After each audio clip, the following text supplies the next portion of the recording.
ناظرین صفحہ نمبر ہے 108 یعنی پیج 108، اور آج کا ہمارا ہیڈنگ ہے متقین کی خاص صفات۔ ناظرین معارف القرآن سورۃ بقرہ 2 سے لے کر 5ویں آیت تک کا ترجمہ، تفسیر اور تشریح آپ کی خدمت میں پیش کر رہے ہیں۔ اس سے پچھلے ویلاگ میں ہم نے پیش کیا تھا ہدی للمتقین، اس سے پچھلے میں کیا تھا ذالک الکتاب لا ریب فیہ، اس سے پچھلے الف لام میم۔ ناظرین کتاب کا نام ہے معارف القرآن، جلد اول، سورۃ فاتحہ سے لے کر سورۃ بقرہ تک، پارہ پہلا سے لے کر پارہ تیسرا، اور رکوع ہیں اس کے 8۔ رائٹر ہیں اس کتاب کے مفتی اعظم پاکستان حضرت مولانا مفتی محمد شفیع صاحب رحمۃ اللہ۔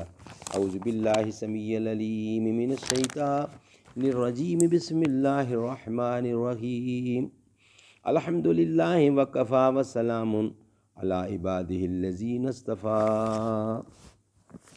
آج کا تیسرا ویلاگ ہے اور ہیڈنگ ہے ہمارا متقین کی خاص صفات۔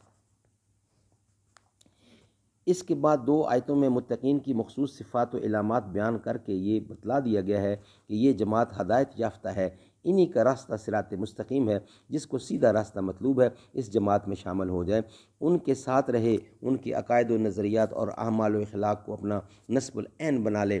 شاید یہی وجہ ہے کہ متقین کی مخصوص صفات بیان کرنے کے بعد ارشاد ہوا اولئک علی ھدی من ربہم واولئک ھم المفلحون، یعنی یہی لوگ ہیں ٹھیک راہ پر جو ان کے رب کی طرف سے ملی ہے، اور یہی لوگ ہیں پورے کامیاب۔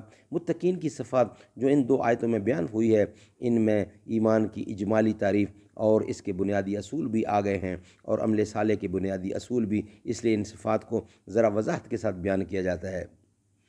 الذین یؤمنون بالغیب ویقیمون الصلاۃ ومما رزقناہم ینفقون، یعنی خدا سے ڈرنے والے لوگ ایسے ہیں کہ یقین کرتے ہیں بے دیکھی چیزوں کا اور قائم رکھتے ہیں نماز کو، اور جو ہم نے روزی دی ہے اس میں سے کچھ خرچ کرتے ہیں۔ اس آیت میں متقین کی 3 صفات بیان کی گئی ہیں: ایمان بالغیب، اقامت الصلاۃ، اللہ کی راہ میں خرچ کرنا۔